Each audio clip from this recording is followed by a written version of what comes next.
Prayan സ്വാതന്ത്ര്യദിനമായ August 15-ന് പുറത്തിറങ്ങും. നിരവധി മാസങ്ങളെടുത്ത് പൂർത്തിയാക്കിയ പ്രയാൺ സംഗീതം നൽകി ആലപിച്ചിരിക്കുന്നത് യുവഗായകനായ അരുൺ രാജാണ്.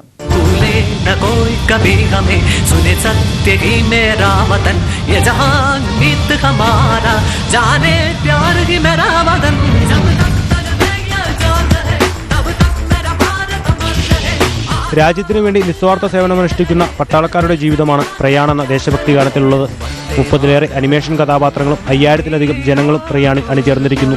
വന്ദേ മാതരം വന്ദേ മാതരം വന്ദേ വന്ദേ വന്ദേ മാതരം.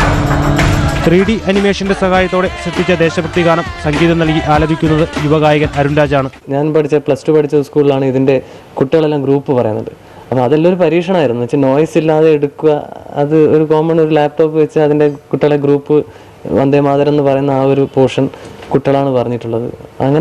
അങ്ങനെയുള്ള കുറേ എഫേർട്ട് ഇതിൻ്റെ അകത്ത് എടുത്തിട്ടുണ്ട്. പ്രയാണിന്റെ രചന നിർവഹിച്ചിരിക്കുന്നത് ഡോക്ടർ മനുവാണ്. ഛായാഗ്രഹണം സുഭാഷ്.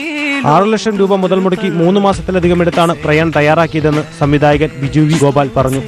ബ്ലാക്ക് പേപ്പർ മ്യൂസിക്കും 24 ഫ്രെയിംസ് അനിമേഷൻ സ്റ്റുഡിയോയും ചേർന്ന് നിർമ്മിച്ച പ്രയാൺ ആഗസ്റ്റ് 15-ന് പുറത്തിറങ്ങും. Vande Mataram Vande Mataram Vande Vande Vande Mataram. Prince P Varghese, India Vision, Kochi.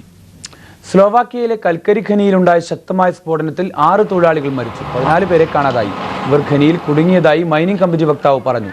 10 മണിക്കൂറിലേറെയായി കുടുങ്ങിക്കിടക്കുന്നതിനാൽ